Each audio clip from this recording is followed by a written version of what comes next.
The battlefield wasn't just loud, it was alive.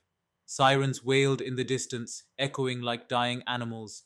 Jets cut across the sky in frantic patterns, leaving behind trails of smoke that twisted under the orange glow of explosions. In the middle of this chaos sat one man, calm, deliberate, almost unnervingly quiet. Nebula, the player feared by everyone, even the ones who pretended not to know his name. On his screen, a single prompt appeared: authorize nuclear deployment, yes or no. Nebula clicked yes without hesitation. The ground shook, metal groaned. A massive silo opened with a deep mechanical roar, like an ancient beast clawing its way out from the earth.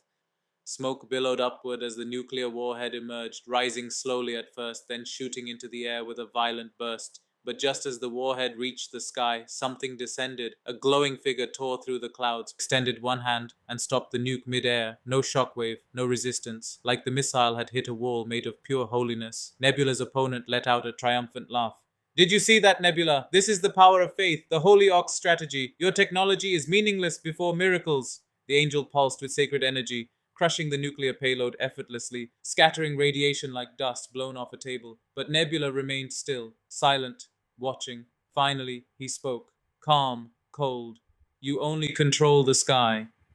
And in that moment, his opponent realized something was wrong. Satellites far above the atmosphere, silent, unseen, forgotten, suddenly activated. Their trajectories shifted, their payloads aligned. Not bombs, not missiles, tungsten rods, weapons with no flames, no sound, no mercy. They fell, at first just streaks of white in the heavens. But as they descended, the air around them ignited, turning each rod into a pillar of pure kinetic annihilation. Nebula's opponent screamed, "Stop them! Block them! Now!" His forces scrambled. Angels tried to intercept. Prayers filled the air like desperate whispers. But physics doesn't negotiate. The first rod hit. A flash, a quake, and then silence. The imperial palace vanished in a single strike. The underground temple collapsed moments later. The emperor died instantly, and with him, every drop of faith the opponent had spent years building. The angel overhead flickered, cracked, and shattered into particles of fading light.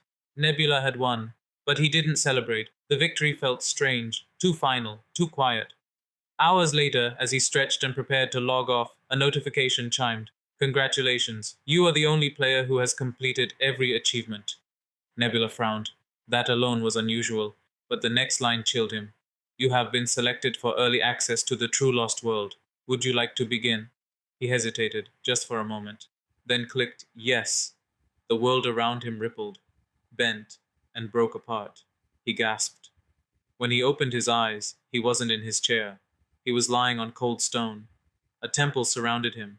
Tall pillars, glowing inscriptions, an atmosphere thick with a power he could feel pressing against his skin. He looked down. He was wearing his in-game armor.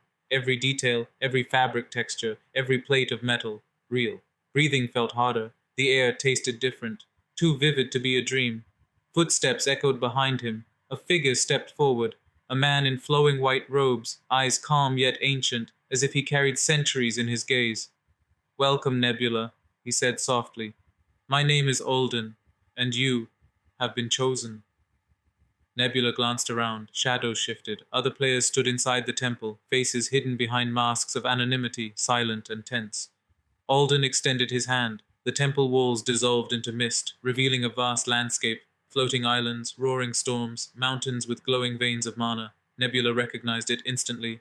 The lost world, but no longer contained in a screen. No longer pixels. Alive, breathing, waiting. Alden's voice echoed with quiet power.